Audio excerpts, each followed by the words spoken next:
Good day, everyone. I'm Giancarlo Lacaba, your instructor for Rizal's Life and Works.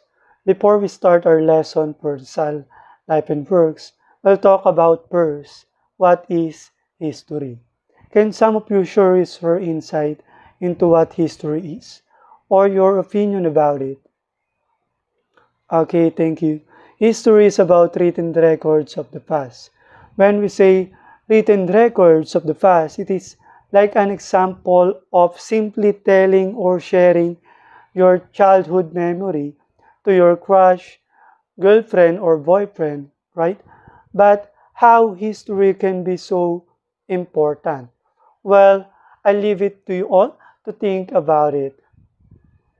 Based on the Vocabulario de la Lengua Tagala of Noceda and Sanlúcar in 1860, history from the Spanish term historia means salita, and historieta means munting salitang walang kasaysayan. A word is not important if it doesn't belong to a famous man, according to Ambet Ocampo.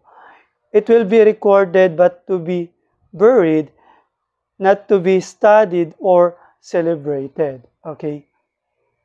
However, Zeo Salazar reminded Filipino that history in the Filipino context is kasaysayan, which has two root words.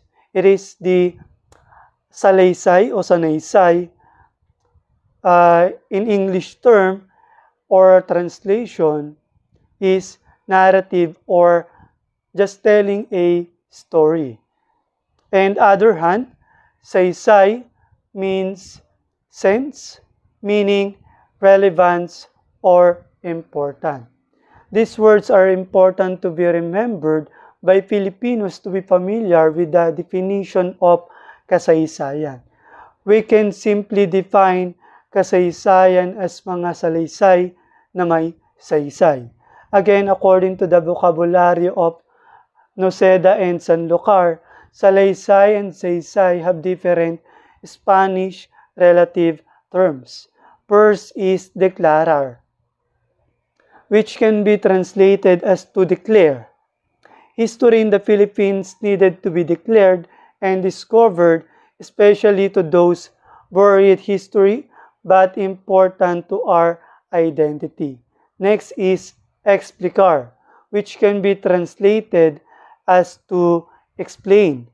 Kasaysayan and its term should be spread widely or should be explained to many to make others know who and what they are. Diba? It's all about identity, knowing your own identity. And next is the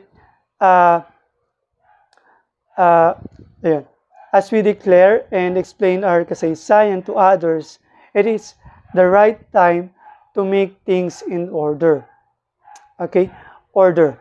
Order is one of the major characteristics of history, which is to record chronologically of what happened to the past. With these three terminologies, to declare, to explain, and order, our history in the Philippines can be untangled, and as Filipinos will find our true identity. No? Okay. In the Philippines, we have many national heroes who contributed to our nation's independence.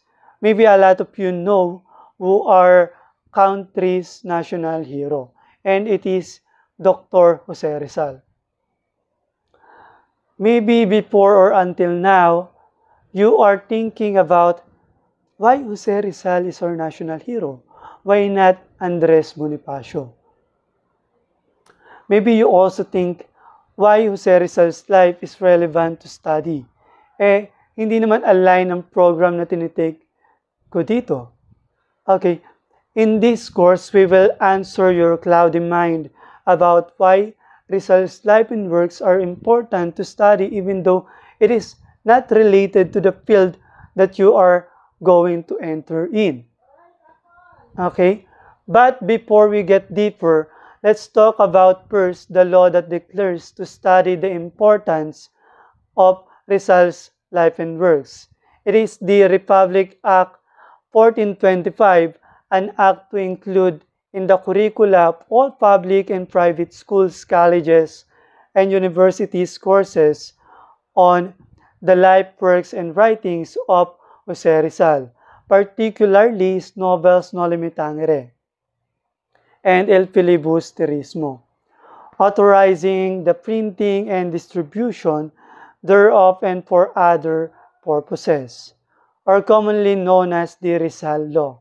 This law and discourse that we are going to study is not just about Jose Rizal. Okay, now let's discuss the content of this law. Section 1. Courses on the life works of Rizal and also his writings, particularly his novel No Limitangere and El Filibusterismo, shall be included in the curricula of all schools, colleges, and universities, public or private, provided that in the collegiate courses, the original or unexpurgated edition of the No Limitangere and El Filibusterismo or their English translation shall be used as basic text. Okay, the word unexpurgated, it is the meaning of this, it is the original or unedited version of the No Limitangere and El Filibusterismo and other writings of Jose Rizal. Okay, now let's proceed to the section 2. Section 2, it shall be obligatory on all school, colleges, and universities to keep in their libraries an adequate number of copies of the original and unexpurgated edition of the No Limitangere and El Filibusterismo, as well as of Rizal's other works and biography. The said unexpurgated edition of the No Limitangere and El Filibusterismo or their translation in English, as well as other writings of Jose Rizal, shall be included in the list of approved books of required reading in all public or private schools, colleges, and universities. What you've heard and read is correct, no? You will read and read in this course because it is obligatory and required and mandated by law. But don't worry, we will make it simple for you to easily understand this course. Okay, next. Section 3.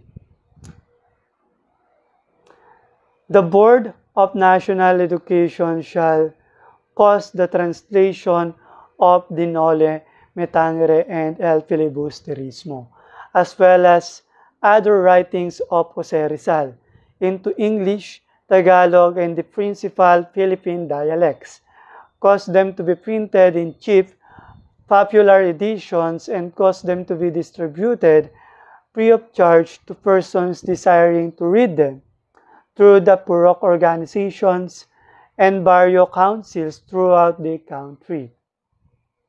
It is clearly stated that the writings of Jose Rizal is available for everyone because it will be translated not just on Filipino and English version but also with other dialects in the Philippines. The copy should be free of charge for those who want to read it. Okay, now let's proceed to the section 4. Nothing in this act shall be construed as amendment or repealing section 927 of the Administrative Code, prohibiting the discussion of religious doctrines by public school teachers and other person engaged in any public school. In this law, I, your teacher, should not violate or do some criticizing to any religious sects.